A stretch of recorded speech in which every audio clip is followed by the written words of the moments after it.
সমস্যাটা কি জানেন?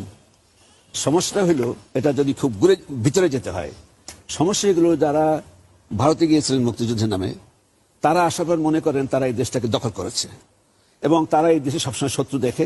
সব জায়গায় আমরা সব পাকিস্তানি মনা, সব শত্রু। আর তারা যে কয়েক কোটি লোক গেছে তারা হইলো, প্লিজ প্লিজ প্লিজ কথা বলতে দেন। আমি বলছি এইটা হলো আসল কথা, যে এটা আমরা স্বাধীন কৃষি দেশ, মুক্তিদের চেতনা আমাদের, আর কেউ কিছু না। দেশে গণতন্ত্র হবে, ঠিক। আবার নির্বাচন নিয়ে, শুধু নির্বাচনটাই তো গণতন্ত্র নয়। এই সরকারের কাজগুলো দেখবেন যে কিভাবে গণতন্ত্রের প্রতিষ্ঠানটা সবগুলো সমান। প্রথম বঙ্গবন্ধুর কথা বাদ দিলাম, বঙ্গবন্ধু যে কাজটা করেছে তিনি বলেন কি, শাসনতন্ত্র থু, ইলেকশন থু, সংবাদপত্র থু, বিচার বিভাগ থু, চিফ জাস্টিস সেক্রেটারি, যে কোনো কারণে তাকে দিয়ে করাইছে। এইগুলো প্রথম আওয়ামী লীগের হিস্ট্রি। আচ্ছা, তারপরে আসলো স্বাধীনতাটা হয়েছে। তারপরে দেখেন, যেটা একটা গণতন্ত্র আমরা চাই, ইলেকশনটা তো গণতন্ত্র সম্পূর্ণ নয়। একটা ইলেকশন নিয়ে মারামারি করতেছে, এটা কারণ হলো, এটা হলো বিগিনিং অফ ডেমোক্রেসি। আপনি যদি চোরাই নির্বাচন করেন তো চোরই থাকবে এরা। চুরি নির্বাচন চোর করলে পরে সে সবই চোর করবে। আমাদের চোরবেন বলার আপত্তি নাই। নির্বাচন, এটা আমাদের বিশ্বাস, নির্বাচন চুরির মাধ্যমে কোনো সময় সৎ দায়িত্বশীল সরকার পেতে পারে না। একটা দেখেন আপনি, এই সরকার কি কি করছে, পার্লামেন্ট থেকে সম্পূর্ণ অকার্য করছে। এটা কনস্টিটিউশন যে অপোজিশন থাকবে না, পজিশন অপোজিশন মিলে তারা মিলে জুলে লুটপাট করে খাইতেছে। জুডিশিয়ারিতে একটা চিফ জাস্টিসকে ফেলাই দিল কিক মার করে। এখন তার বিরুদ্ধে দুর্নীতি আছে, ইয়াসও আছে, কারণ তার সাল্লা কেন আদর করে তার বিচার করা হলো না কেন? সেটা কোনো উত্তর নাই। একটা জাতির প্রধান বিচারপতিকে একটা অফিসার দিয়ে ধাবর দিয়ে তারা পাঠিয়ে দিল। এখন বলে তিনি চোর ডাকাত সবকিছু বলছে, আমি কোনো মাইন্ড করি না। কিন্তু what is the impact of this? অর্থাৎ বিচারপতিরা অন্য অনুভূতির ভয়তে অনুগত থাকবে। একটা কথা আছে না, যে ঝিকে মেরে বউকে শেখায়, যে দেখো what we can do. Chief justice আমরা লাথি মেরে ব্যাট করে দিতে পারি। হু আর ইউ? যে জন্য ওই 4 জন বিচারপতি বিশ্বাস করে না যে 4 জন বিচারপতি থেকে একজন চিফ জাস্টিসকে বলতে পারে যে প্রেসিডেন্ট সাহেব বলছে আপনার বিরুদ্ধে অভিযোগ আছে, আমরা বসবো না। তারা বিচারপতি, আমি হলে হইতে পারে, তারা বিচার না করে বলতে পারে দোষী, বলে তাকে বসবো না। এই যে কর্মকাণ্ড। তারপরে এখন যারা ডিজিটাল আইন পাস করছে, এটা কোনো আইন হয়েছে? সম্পূর্ণ সাংবাদিকতাকে পুলিশের অধীনস্থ করা হয়েছে। একটা পুলিশ অফিসার ওনাকে ধরে যে কোনো সময় অ্যারেস্ট করতে পারবে, he is editor or anybody, doesn't matter. আমি যে রাগ হই এই জন্য, এই দেশে আমরা ভাইসে আসি নাই। এই দেশের জন্য আমাদের অনেক অবদান আছে। আমরা রাস্তা থেকে আসি নাই। এই দেশটার 22 বছর সংগ্রাম করছি আমরা গণতন্ত্রের জন্য। এরপরে 40 বছর হইলে এখন পর্যন্ত আমরা ভোট দিতে পারি না।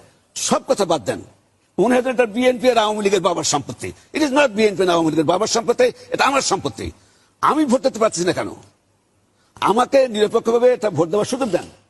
সেখানে আপনি নিজে ক্ষমতা থেকে এখন এই যে কথাগুলো বলেছেন, আমি একদম জানি, একজন জজ সাহেব যখন এটা বলেন তখন একটু কষ্ট হয় আমার। অন্যরা বলে ঠিক আছে, যেটা নিয়ম করছে এখন শাসনতন্ত্র যারা পাস করছে, ইলেকটেড গভর্নমেন্ট থাকতে হবে। আমি যেটা বলছি যে কোন পার্লামেন্টারি সিস্টেমে পার্লামেন্ট রিজলভ করতেই হয়, ইলেকটেড থাকে না। সে কিন্তু গভর্নমেন্ট ফর্ম করে at the invitation of the queen or the president. এটা বলেছিলেন হারুন সাহেব। তার অর্থ it is the caretaker government, it is not elected government. এইটা যদি আমি বলি মহাভারত, এটা কোথাও পৃথিবীতে নাই, গায়ের জোরে কথা বললে হবে? তারপর ঠিক আছে, বেগম খালেদা জিয়া এই শাসনতন্ত্রের আনতে বেগম খালেদা ইলেকশন চাইল যে আমি প্রধানমন্ত্রী থাকবো, তখন তো উনি বলেন আমি থাকবো না। উনি তখন বলেন কেয়ারটেকার সরকার করতে। কেয়ারটেকার সরকার ভুল বানিয়ে থাকতে পারে, চেঞ্জ করেন। কিন্তু এখন আমি বসে থেকে ইলেকশন করবো, এটা কি?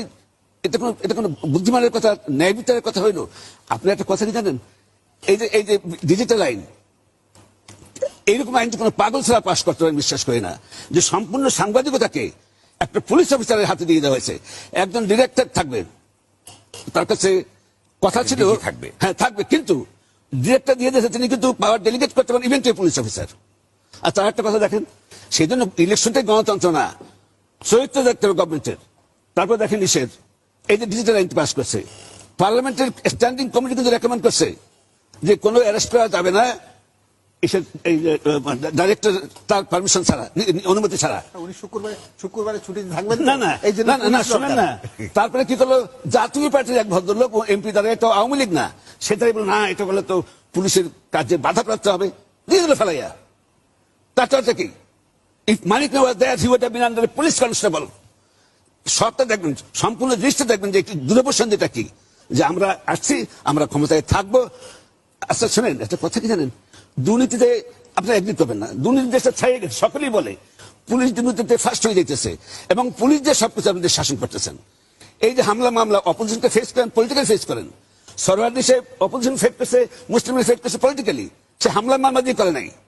আমাদের এখানে কয়েক লক্ষ লোক মামলা দিয়ে রাখছে। এই সরকার তো নিজের পাপের জন্য নিজে টিকবে না, এইরকম ভাবে মানুষকে খেপাই তুলতেছে। আমরা বরঞ্চ বলছি ডক্টর কামাল, এবং আমরা ডক্টর কামাল শাসনতন্ত্র বিজ্ঞ, সেও তো বলতেছে ভাই এটা চলবে না, এটা চেঞ্জ করেন। অন্যটা কি বলছি আমরা, যে এটা কেয়ারটেকার সরকার হোক, নির্বাচনটা ই করে দেন, আমরা করি, এবং কেয়ারটেকার কিভাবে হবে সেটা আলোচনার মধ্যে হোক। কিন্তু কোথায় আছে রাজনীতিতে আলোচনা হবে না? এটা কি জমিদারি নাকি? আলোচনা তো 100 বার আলোচনা হতে হবে। আমি আলোচনায় বসবো না, ও শত্রু, ও আমার স্বামীর খুনি, আনলাম ডক্টর কামালকে সেখানে। অতএব শুধু ইলেকশন না, সম্পূর্ণ প্ল্যানটা দেখবেন। সম্পূর্ণ প্ল্যান হলো তারা দখল করে ক্ষমতায় থাকবে, আমরা সমস্ত প্রজা হয়ে থাকবো, পুলিশের ভয়তে থাকবো, হামলা মামলায় থাকবো। এর কোনো কথা হলো? এই জন্য কি আমরা সংগ্রাম করছি নাকি? তারা যাইতে পারে ভারতে, আমরা এখানে ছিলাম, 30 লক্ষ লোক মারা গেলে আমরা মরছি। অতএব চিন্তা ভাবনা করে কথা বলা দরকার, যেটা ফেয়ার সেটা বলেন। ফেয়ার ইলেকশন দেন, তারপর দেখি আপনি কত ভোট পান, কত আদর করে। আমি যেটা লজিক সেটা বলতেছি। আমি বলছি পার্লামেন্টারি সিস্টেমে কোথাও ইলেকটেড গভর্নমেন্ট থাকে না। আপনি বলবেন না এটা মানি না, পার্লামেন্ট ডিজলভ করে দেবেন, না এটা মানি না।